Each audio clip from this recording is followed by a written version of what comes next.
The tiger bend is a handstand push-up variation that includes a transition to and from a forearm stand.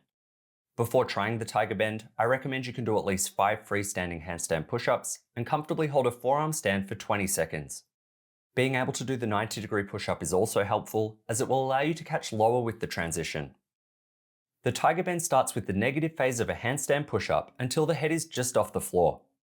From here, the heels drive back and the shoulders open as you move to the forearm stand.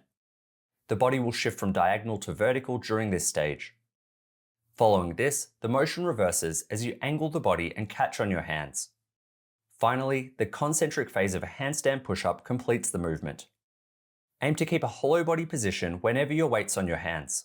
The back can arch during the forearm stand and as you transfer to and from it. To help unlock the tiger bend, you can use the following exercises. To introduce you to the technique used in a tiger bend, you can do reps with your feet on the ground. Start in a push-up position and lower with your elbows by your sides. Then shift your weight from your hands to your forearms as you lift your hips as high as you can. From here, shift your weight back to your hands as you move to the bottom of a push-up, and finally, straighten the arms to complete each rep. This will familiarize you with shifting weight between your hands and your forearms as you simultaneously change the angle of your torso.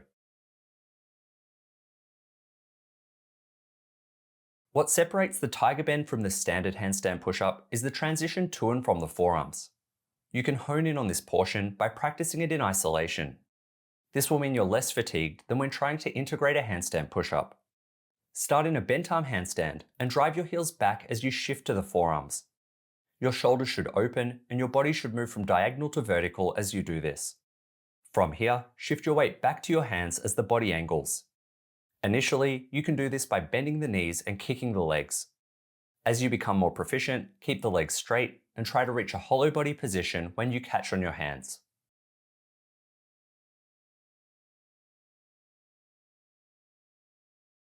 Often, people can get to the forearm stand, but have difficulty getting back to the hands. To specifically work this portion, you can start in a forearm stand and control the transition as you lower to the bottom of a push-up. As you improve, work toward catching with your feet off the ground in the bent arm planche. This can be done with the legs bent initially to reduce the challenge.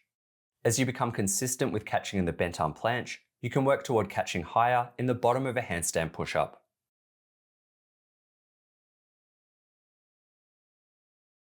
Another way to reduce the challenge when shifting back to the hands is to catch in the tuck planche. Initially, you can do this by kicking the legs. As you become more proficient, try to start the transition with the knees straight and catch with the hips higher than the shoulders. You can then progress to keeping the legs straight the whole time. Finally, when first unlocking the tiger bend, you don't have to use perfect technique. For instance, you might get your first reps by lowering to the tuck planche or arching the back. This can help you consolidate the motor pattern and become more consistent with the skill. With practice, you can then work on improving your form. In addition to the drills shown in this video, improving your forearm stand, planche, handstand push-up, and 90-degree push-up will all help with the tiger bend. For training routines to improve these skills, check out my programs on the BaseBlocks app.